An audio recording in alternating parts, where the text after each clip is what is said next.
എല്ലാവർക്കും നമസ്കാരം. എന്റർടൈൻമെന്റ് കീഴിലേക്ക് എല്ലാവർക്കും സ്വാഗതം. എന്റർടൈൻമെന്റ് കിഴി റിയാക്ഷനാണ് കൽക്കി സിനിമയുടെ ഒഫീഷ്യൽ ട്രെയിലർ ഇന്നലെ വന്നിട്ടുണ്ടായിരുന്നു. നമ്മൾ അതിന്റെ തെലുങ്കാണ് റിയാക്ഷൻ ചെയ്തത്. മലയാളത്തിലൊന്ന് കാണണം. മലയാളത്തിലൊന്ന് കാണും വേണം. പിന്നെ പല ആൾക്കാരെ നമുക്ക് മിസ്സായി പോയിട്ടുണ്ട്. അതെ, അതുകൂടി നമ്മൾ ഇന്നലെ റിയാക്ഷന്റെ തുടക്കത്തിൽ പറഞ്ഞാണ് ദുൽഖർ, ശോഭന, അന്നാബൻ മലയാളത്തിൽ നിന്നേ ഇതിൽ ഇവരാരെങ്കിലും ഒക്കെ കാണുമോ എന്നുള്ള എക്സൈറ്റ്മെന്റിലായിരുന്നത്. എന്നാൽ നമ്മൾ 3 പേരും കണ്ടില്ല. നമ്മൾ ട്രെയിലർ നമ്മുടെ മുന്നിൽ പെട്ട 3 പേരേ ഉള്ളൂ. അതെ, ഒന്ന് അമിതാഭ് ബച്ചൻ, അതെ, 2 പ്രഭാസ്, 3 കമലഹാസൻ. അതിന്റെ ഇടയിൽ കൂടി വന്ന ആൾക്കാരെ ഒന്നും മൈൻഡ് ചെയ്തിട്ടില്ല. അതാണ് അതിന്റെ ഒരു സത്യാവസ്ഥ. പിന്നെ മൊത്തത്തിൽ നമ്മൾ ആദ്യമായിട്ട് കാണുകയാണല്ലോ. അതെ, അതിന്റെ ടോട്ടൽ വർക്ക്, BGM, വിഷ്വൽസ്, പിന്നെ നല്ല കിടിലൻ സീനുകൾ, കഥാപാത്രങ്ങളുടെ ലുക്ക്, മേക്ക് ഓവർ, മേക്കപ്പ്, എന്തൊക്കെയുണ്ട് അല്ലേ ആ ലോകം. ഈ ലോകം അതിന്റെ വിഷ്വൽസും കണ്ടു തുടങ്ങിയപ്പോ തന്നെ പിന്നെ അതിനകത്തേക്ക് പോയി. പിന്നെ വേറെ ഒന്നിനെ കുറിച്ച് നോക്കുന്നില്ല. ആരൊക്കെ ഇവിടെ വന്നു പോകുന്നുണ്ടെന്നൊന്നും ശ്രദ്ധിച്ചിട്ടേ ഇല്ല. എന്താണെങ്കിലും നമുക്ക് അതൊക്കെ ഒന്നും കൂടി കാണാം. ഓക്കെ, എന്തായാലും ശോഭന ഉണ്ട്, അന്നാബൻ ഉണ്ട്.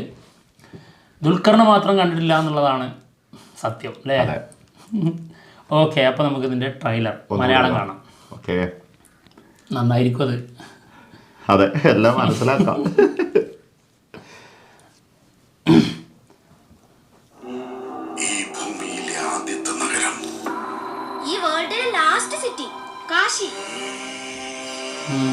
മുകളിൽ വെള്ളമുണ്ടത്രേ. ഭൂമിയെ മൊത്തം ഊറ്റിയെടുക്കുന്നത് കൊണ്ട് എല്ലാം അവിടെ തന്നെ ഉണ്ടാവും. ഇത് പ്രഭു അല്ലേ? പ്രഭു അല്ല എന്നൊക്കെ കമന്റ് ഉണ്ട്.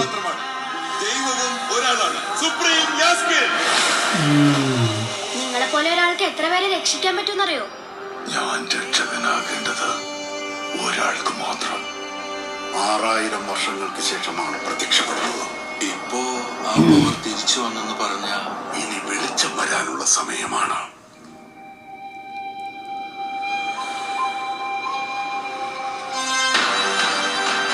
ജീവന്റെ ഉള്ളിൽ മറ്റൊരു മഹാഭാരതല്ലേ? ഒരു സാധാരണ കുഞ്ഞല്ല, അവതാരമാണ്. ഞാൻ രക്ഷിക്കും. സുപ്രീമൻ അപകടമാണ്. രാവിലെ തന്നെ ഫൈറ്റ് ചെയ്യാന്ന് വയ്യ കുച്ചി. എന്തല്ല സ്വപ്നം നമ്മള് കോംപ്ലക്സിലായിരുന്നു. 1 മില്യൺ യൂണിറ്റ്സ് ഒക്കെ ഉണ്ടോ നിന്റെ കയ്യിൽ? ഒന്നുമില്ലമ്മേ.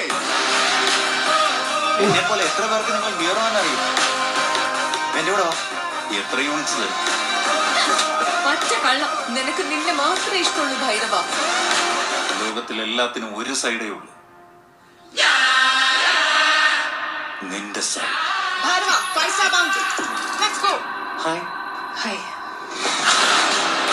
ആള് കോമഡി ട്രാക്ക് തന്നെയല്ലേ? എനിക്ക് മാത്രമേ അവളെ തിരിച്ചു കൊണ്ടുവരാൻ കഴിയൂ. അത്രയ്ക്ക് ഷുവർ? ചെക്ക് ചെയ്യും.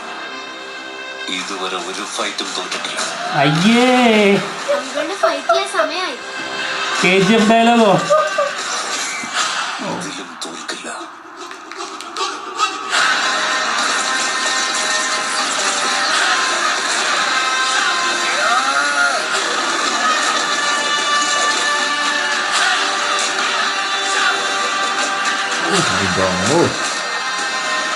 ശോഭന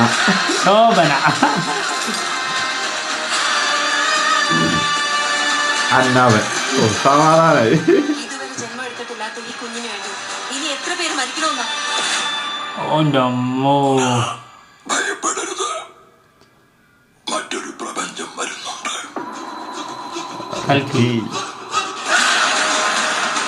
ബുജി തകർക്കൂട്ടോ. ബുജി വേറെ ലെവലായിരിക്കും. യെസ്, സംഭവം മലയാളത്തിൽ കണ്ടപ്പോഴേ അതായത് പ്രഭാസ് പറയുന്ന കുറെ ഡയലോഗ്സ് ഇല്ലേ, അതൊരു ശരിക്കും സ്റ്റാർഡം കാണിക്കുന്ന ഡയലോഗ് ആയിപ്പോയി. അതല്ല, പിന്നെ പക്ക KGF വേണ്ടി ഡബ് ചെയ്ത ആള് തന്നെയാണ് ചെയ്തത്. Same sound. ആ സൗണ്ടും കൂടി ആയപ്പോഴത്തേക്ക് കറക്റ്റ് അതേപോലെ തന്നെ തോന്നും. അതായത് ഈ KGF ഒരുപാട് ഡയലോഗ്സ്, ഈ ബിൽഡപ്പ് ഡയലോഗ്സുകൾ കുറച്ച് എക്സ്ട്രാ കൊടുത്തിട്ട് ഞാൻ ഭയങ്കര സംഭവമാണെന്ന് ആള് തന്നെ സ്വയം പറയുന്നത്. അതുപോലെ നമ്മുടെ ഭൈരവ പറയുമ്പോൾ എന്തോ പോലെ ഫീൽ ചെയ്യുന്നുണ്ട്. കണക്കുകളൊന്ന് ചെക്ക് ചെയ്ത് നോക്കുന്നൊക്കെ പറയുന്നത്. അതെ അതെ, ശരി. അതായത് അങ്ങനെ ചെയ്യേണ്ട കഥയാണോ ഇത്? എനിക്ക് തോന്നുന്നത് ആളുടെ ഉള്ളിലുള്ള ഒരു ഐഡിയക്ക് വെച്ചിട്ടായിരിക്കും. അല്ലാണ്ട് വേറൊന്നുമല്ല. അതല്ല എന്താണെന്നറിയോ, ക്യാരക്ടറായിട്ടാണ് അവതരിപ്പിക്കേണ്ടത്, അല്ലാതെ ഇത് പ്രഭാസമാണ് വലിയ സ്റ്റാറാണ് അത് പിന്നെ ആ രീതിയിൽ കൊടുത്താൽ ഒരു പ്രശ്നമാണ്. വേറൊരു കാര്യം കൂടി ഉണ്ട് അതിനകത്ത്, അത് ചിന്തിക്കണേ. ഇത് അപ്പുറത്തും ഇപ്പുറത്തും നിൽക്കുന്ന 2 മുതലുകളുണ്ട്. അതിന്റെ നടുക്ക് ഇത്തിരിയെങ്കിലും കൊടുത്തില്ലേണ്ടല്ലോ. ഇതിനകത്ത് അഭിനയത്തിന്റെ കാര്യത്തില് പറയാണ്, വേറെ കുറ്റമായിട്ടൊന്നും വിചാരിക്കരുത്. അഭിനയത്തിന്റെ കാര്യത്തിൽ താഴെ പോകാൻ പോണ പ്രഭാസ് തന്നെയായിരിക്കും. അതിന് സംശയം അതിൽ 100% അതിന്റെ ഇടയ്ക്ക് അത് കുറ്റല്ലോ, പ്രഭാസ് ഒരു സമ്മതിക്കോ? അമിതാഭ് ബച്ചന്റെയും നടുക്ക് അതിന്റെ ഇടയ്ക്ക് ഈ ഒരു കാര്യത്തിലെങ്കിലും പവർ കൊടുത്തില്ലെങ്കിൽ പറ്റില്ലാണ്ടായി പോകും. അത് ശരിയാണ്. അതായത് ആക്ടിങ് അത് വേറെ ലെവലാണ്. കമലഹാസനും അമിതാഭ് ബച്ചനും. പ്രഭാസ് സ്റ്റാർഡം അത് ഇപ്പോൾ ഏറ്റവും കൂടുതലുള്ള ഒരു നടനാണ്, ഇന്ത്യയിലെ ഏറ്റവും വലിയ സ്റ്റാർഡുള്ള നടൻ, ഒരു സംശയമല്ല. അപ്പോൾ ആളുടെ സ്റ്റാർഡം കൊണ്ടുവരാനുള്ള ശ്രമമാണെന്ന് തോന്നുന്നു. അങ്ങനത്തെ ഡയലോഗ് എന്തോ പോലെ ഉണ്ട്. അത് തെലുങ്കിൽ നമുക്ക് കേട്ടപ്പോൾ ഒന്നും തോന്നിയില്ല, പക്ഷെ മലയാളത്തിലേക്ക് വന്നപ്പോഴുള്ളത് കറക്റ്റ് ഇത് ഇന്നതാണ് ഉദ്ദേശിച്ചത് മനസ്സിലായത്. എന്താണെങ്കിലും ശോഭനാനെ കാണാൻ പറ്റി, അന്നാബെന്നിനെ കണ്ടു, പക്ഷെ ദുൽഖറിനെ മാത്രം എവിടെയും കണ്ടില്ല. ഒളിപ്പിച്ചു വെച്ച രഹസ്യമല്ലടാ അത്. ആയിരിക്കും. മാണിക്കക്കല്ലിനെ നമുക്ക് പതുക്കെ തരുള്ളൂ, കിട്ടിയാ മതിയായിരുന്നു. കിട്ടും. ആളിതിന്റെ ഡിസ്ട്രിബ്യൂഷൻ എടുത്തിട്ടുണ്ട്. മലയാളത്തില് കൽക്കിയുടെ ഡിസ്ട്രിബ്യൂഷൻ നമ്മുടെ വേഫറാണ്. യെസ്, അതെന്തായാലും പൊളിച്ച്. അതൊക്കെ വെച്ച് കണക്ട് ചെയ്താൽ അറിയാം. അല്ല, അവര് തമ്മിൽ നാഗശ്വനും ആളും തമ്മിലുള്ളൊരു ഇരിപ്പ് വശം വെച്ചിട്ട് എന്തായാലും എവിടെയെങ്കിലും ഒക്കെ ആയിട്ട് ഉണ്ടാവും. പിന്നെ പലയിടങ്ങളിലും ടാഗ് കാര്യങ്ങൾ, പിന്നെ ചില റൂമേഴ്സ്, ഇതൊക്കെ വെച്ച് നോക്കുമ്പോൾ കറക്റ്റായിട്ട് തീർച്ചയായിട്ടും നിൽക്കുന്നുണ്ട്. ഏകദേശം ഉറപ്പിക്കട്ടോ, അതെന്തായാലും പക്ഷെ ഫസ്റ്റിലാണോ എന്നുള്ളത് മാത്രമാണ് പ്രശ്നം. അതെ, ഇനിയും ട്രെയിലറുകൾ വരാനുണ്ടെന്നൊക്കെ ഇങ്ങനെ കേൾക്കുന്നുണ്ട്. അത് റിലീസിന് ഇനിയും ഡേറ്റ് കിടക്കുകയാണ്. 16 ദിവസത്തോളം ഉണ്ട്. ചിലപ്പം ഇനിയും ട്രെയിലർ വന്നേക്കാം. അതായത് റീ റിലീസായിട്ട് സോറി അതെ, ഞാൻ എന്നിട്ട് അതിന് ഞാൻ സപ്പോർട്ടും ചെയ്തു.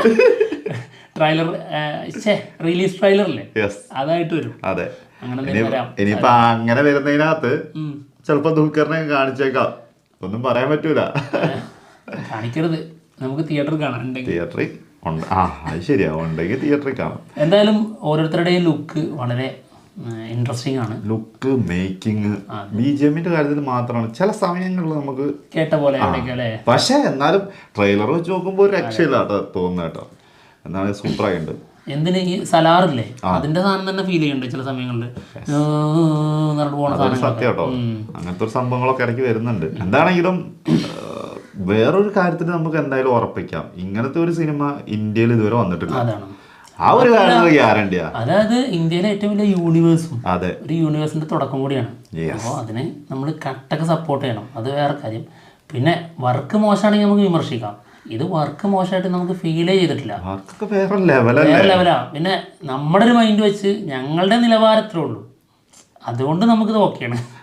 ഇതിന്റെ മുകളിലോട്ട് ചിന്തിക്കാന്നൊക്കെ പറഞ്ഞാൽ നമുക്ക് അങ്ങനത്തെ ഇഷ്ടപ്പെട്ടിട്ടുണ്ടാവില്ല, പറ്റാത്ത ആൾക്കാരും ഉണ്ടാവും. അങ്ങനെയുള്ള കമന്റ്സ് വരുന്നുണ്ടല്ലോ. അതെ, അങ്ങനെ കൊച്ചു ടിവിയില് മറ്റേ കാർട്ടൂൺ കാണുന്നത് പോലെ അല്ലേ എന്നൊക്കെ ചോദിക്കുന്നുണ്ട്. അപ്പം മറ്റേ സിനിമ കണ്ടപ്പോ ആൾക്ക് എന്താണോ തോന്നിയിട്ടുണ്ടായത്, പ്രഭാസിന്റെ ആദിപുരുഷം കണ്ടപ്പോ കൊച്ചു ടിവിന്റെ താഴെ. എന്തായാലും കൊച്ചു ടിവിന്റെ ആ രീതിയിലാണോ അത് ഫീൽ ചെയ്തത്? ഞങ്ങൾക്ക് കൊച്ചു ടി വി നമ്മളും ഇടയ്ക്കൊക്കെ കാണാറുണ്ട് കേട്ടോ, പക്ഷെ കൊച്ചു ടി വിയിൽ ഞാൻ ഇതുവരെ ഇങ്ങനത്തെ ഒരു വിഷ്വൽ മേക്കിങ്ങിലുള്ള ഒരു സാധനം ഞാൻ കണ്ടിട്ടില്ല. ഇനിയിപ്പോ ആളെവിടെയെങ്കിലും വേറെ ഏതെങ്കിലും കൊച്ചു ടി വിയിൽ കണ്ടോണ്ടെന്ന് അറിഞ്ഞുകൂടാ, എന്തായാലും നമ്മൾ കണ്ടിട്ടില്ല. വേറെ കാര്യമുണ്ട്, ഇത് ഗ്രീൻ സ്ക്രീൻ ഇട്ട് ചെയ്യുന്ന സാധനങ്ങളല്ല. അതെ, പലതും ഇതിനകത്ത് ഇപ്പൊ ഈ ബുജ്ജി എന്ന് പറഞ്ഞ സാധനം തന്നെ വേണമെങ്കിൽ അതിനെയൊക്കെ VFX വഴി ചെയ്യാവുന്ന കാര്യമുള്ളൂ. ആ സാധനം അവർ ഒറിജിനൽ ആയിട്ട് ഉണ്ടാക്കി അതിന്റെ ഒരു പെർഫെക്ഷന് വേണ്ടിയിട്ടാണ് അങ്ങനത്തെ സാധനങ്ങളൊക്കെ ചെയ്തിട്ടുള്ളത്. 2 കോടിക്കാണ് അതെ അത് ചെയ്തത്. പിന്നെ അത് മാത്രല്ല, ഇപ്പൊ നമ്മുടെ ടർബോ സിനിമ അല്ലേ, അതിലുണ്ടല്ലോ ഒരു ഗൺ ഷോട്ട് വീണിട്ട് അതിങ്ങനെ എടുത്തിട്ട് നമുക്ക് തന്നെ ഷൂട്ട് ചെയ്തൊരു സാധനം ഉണ്ടല്ലോ, അത് VFX പോരാ എന്ന് പറഞ്ഞവരുണ്ട്. അത് VFX അല്ല, അത് ഒറിജിനലാ. അതായത് അത് ക്യാമറ വെച്ച് അങ്ങനെ ചെയ്യുന്നതാണ്. അത് VFX പോരാന്ന് പറഞ്ഞാൽ ശരിയാവില്ല, കാരണം അത് ഒറിജിനൽ സാധനം. അതേപോലെ തന്നെയാണ് ഇതും. ഇതിനകത്തും പല കാര്യങ്ങളും ഒറിജിനലാണ്, ഒറിജിനൽ ഷൂട്ട് ചെയ്തതാ. അതെ, അപ്പൊ ആ ഒരു വ്യത്യാസം നിങ്ങൾ മനസ്സിലാക്കണം. വിമർശിക്കുമ്പോ എന്ത് വേണമെങ്കിൽ പറഞ്ഞ് നമുക്ക് പറയാം, പക്ഷെ ഇത്രയും നല്ലൊരു സാധനം നമ്മുടെ മുന്നിൽ തന്നിട്ട് വിമർശിക്കാനുള്ളതാണെങ്കിൽ ഓക്കെ പറയാം. ഇത് നല്ലൊരു സാധനം തന്നിട്ട് പിന്നെ അതിനകത്ത് വെറുതെ എന്തൊക്കെയോ വിളിച്ചു പറയുന്നത് വളരെ മോശം. ആദിപുരുഷൊക്കെ സത്യമാണ്, എന്തും പറയാം. ഗ്രീൻ സ്ക്രീൻ ഇട്ടിട്ട് പക്ക കട്ടിങ് നമ്മൾ ചെയ്യുന്ന പോലത്തെ സാധനമാണ് സത്യം. ഞങ്ങളത് ഗ്രീൻ സ്ക്രീൻ ഇട്ടിട്ട് ഞങ്ങൾ കട്ട് ചെയ്യുന്നതാണ്, കണ്ടിട്ടില്ലേ? അതെ, അതുപോലെയുള്ള ഒരു സാധനം പോലെയാണ് ആദ്യ പുരുഷ്. അതൊക്കെ വെച്ചിട്ട് ഇതൊന്നും മൈൻഡേ ചെയ്യാൻ പാടില്ല. എന്താണെങ്കിലും സംഭവം പൊളിക്കട്ടെ. എന്തായാലും 27-ാം തീയതിയിലേക്ക് വെയിറ്റ് ചെയ്യാം. അപ്പോൾ പോവല്ലേ? അപ്പോൾ എന്തായാലും ഞങ്ങൾ പോവാണ്. വിശേഷങ്ങളായിട്ട് ഉടനെ കാണാം. ബൈ.